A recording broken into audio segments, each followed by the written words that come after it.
What is going on, everybody? Ravens News Post Podcast, Episode 1. We're launching here on March 28th, 2018. And I want to get some things off my chest. We're going to talk about some pro wrestling today. And, man, we got a lot to talk about. So let's kick things off with, for the past 2 weeks, it seems like this has been the biggest news story that's been going around, and that is one of Daniel Bryan. He is going to be returning at WrestleMania 34 after being away from, in-ring action for 2.5 years now due to his history with concussions. And to tie this in, we have to talk about Shane McMahon because this is the biggest question mark that's going around right now. Rumor had it that it was going to be Daniel Bryan and Shane McMahon tagging up to take on Kevin Owens and Sami Zayn. 2 weeks ago on SmackDown Live on the USA Network, Bryan had to, quote-unquote, fire Owens and Zayn from the WWE due to their attack on McMahon the week prior. However, Owens and Zayn then attacked Bryan and beat him down, and he got stretchered out of the arena as a result. Fast forward to this past Tuesday night on SmackDown, Bryan came out there and had a promo on the stage announcing that he would team up with Shane McMahon and take on Owens and Zayn at WrestleMania 34, which takes place in a little over a week. Here's the kicker, though. Shane McMahon is dealing with a hernia and a illness with his colon. I would attempt to say the word, but I'd botch it. Brock Lesnar dealt with this when he was in the UFC, and believe it or not, Vince McMahon's dealt with it before. It's very painful, and it's a serious illness. WB has played this into the storyline that, as a result of the attack by Zayn and Owens, that hospitalized him. Typically, when you're hospitalized like that, you're not going to be doing any physical activities, including pro wrestling, within a 2-week time period. However, Shane McMahon has been released from the hospital as of March 28th. And supposedly he's going to be wrestling at the biggest event of the year for the sports entertainment company. So it's going to be very interesting to see, A, can McMahon work? And B, if he can't, then who do they have Bryan team up with? And to list the speculation that's been going around online, you could have Bryan work a handicap match against Zayn and Owens. You could have him get another tag team partner, which I don't know who it would be. Or you could turn it into a triple threat. Or you could have a singles match and Bryan face either Zayn or Owens with the other one at ringside. I would have to assume that Shane McMahon's going to be working this event, considering the fact that WWE's already announced it. It's going to be very interesting to see how this all plays out. I don't know if it's necessarily smart on Shane's on Shane's part to work a match with all these illnesses going around. He still has to have surgery for the hernia, which good luck with that recovery. So it's going to be interesting to see how that all plays out. WrestleMania 34 is stacked. Completely just stacked. Let me pull up the card real quick. Obviously, you got the match I just talked about. You got Roman Reigns and Brock Lesnar for the Universal title. You got AJ Styles versus Shinsuke Nakamura for the WWE title. You have Charlotte Flair and Asuka for the SmackDown Women's title. It's a stacked card, and it looks like it's going to be a 14-match card.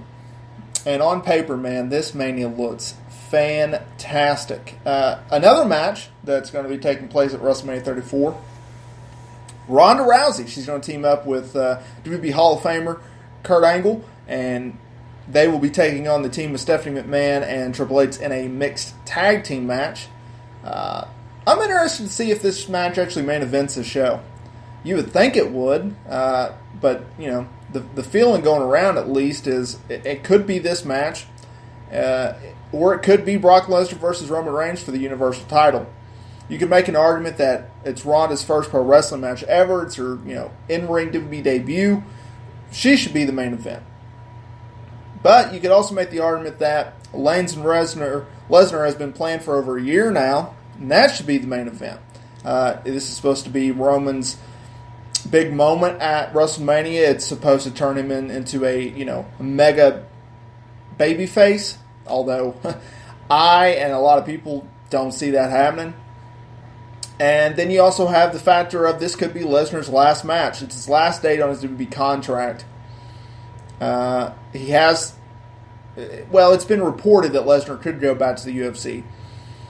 Although he has done WWE and UFC at the same time back in 2016, I don't see that happening now. I think that was a one-off, especially with the suspension after he beat Mark Hunt, which later turned into a no contest. I don't see Lesnar going back to the UFC, and I really do think he'll re-sign with WWE, and then he'll probably surface that summer, whether that be at the Money in the Bank pay-per-view, which he has worked the past 2 years, or SummerSlam, which he always works. So it's going to be very interesting. But Ronda Rousey made some headlines this week. She appeared on The Car Wash, which is basically she goes on various ESPN shows. She was on First Take, and she was on SportsCenter. Well, excuse me, she was on First Take and the Mike Golick and whatever that guy's name is, the Golick Show, basically. That's what it is. She did 2 interviews on there, and on the Golick interview, she thought that she was asked if she could time travel and go back in time, but in fact, she was just asking, in time, do you think you could go back to the UFC? She got really confused over that. And then she got into it with Matt Kellerman on First Take because he was just trying to make the point of, the way that she bowed out of the UFC after losing to Amanda Nunes at UFC 207. A lot of people criticized her for the way that she handled that, not only due to the fact that she did no media leading up to this fight, which took place in December 2016, aside from a few appearances on Ellen and some softball questions. She didn't speak to any of the MMA community in terms of MMA reporters, rather.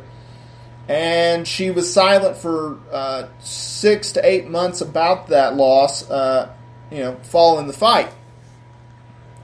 And she didn't know how to handle that. She thought he was criticizing her, but in fact he was just asking her, how do you feel about people criticizing you for the shitty way you handled that situation? So she didn't come off very well. She's done a few things in the ring in terms of physicality. She tossed around Dana Brooke last week. This past Monday, she tossed around Sonya Deville and Mandy Rose. She's okay on the mic, but she's been pretty much protected in terms of that aspect. She's not a very solid talker. She never really has. And one thing that's been bothering me and a lot of people that I've seen online is the fact that when she walks out to the ring, or she's in the ring, or she's listening to a promo, she's all smiles and she's all giddy, but she's supposed to be in a serious program where, she's been believed that Triple H and Stephanie has brought her into WWE to, use her popularity and just own her. And so she'll go in between these, I'm serious, and then she'll go, I'm just happy to be here. And it's kind of, annoying from a fan standpoint. Just either you're either very happy to be there and you really don't have any beef with these people, or you're really pissed off with these people and you just want to kill them and like she loves to say, rip Stephanie's arm out of its socket. That's kind of violent, but hey, it is what it is. It's going to be very interesting to see how they book her after Mania, and to see how frequent she is on television. But we'll see. So, that's basically what I wanted to talk about. We're a week away from Mania, a little over a week, and I could not be more excited. So I just wanted to get this up real quick. We'll be doing more of these in the near future, potentially longer. But I just want to get these hot takes off my mind. Thank you all for listening. As always, make sure you check out the Kings of Kayfabe website for all your latest professional wrestling news and spoilers and results. It's going to be a crazy time, man. It's Mania season, and I simply cannot wait. So, anyway, I will speak with y'all next time.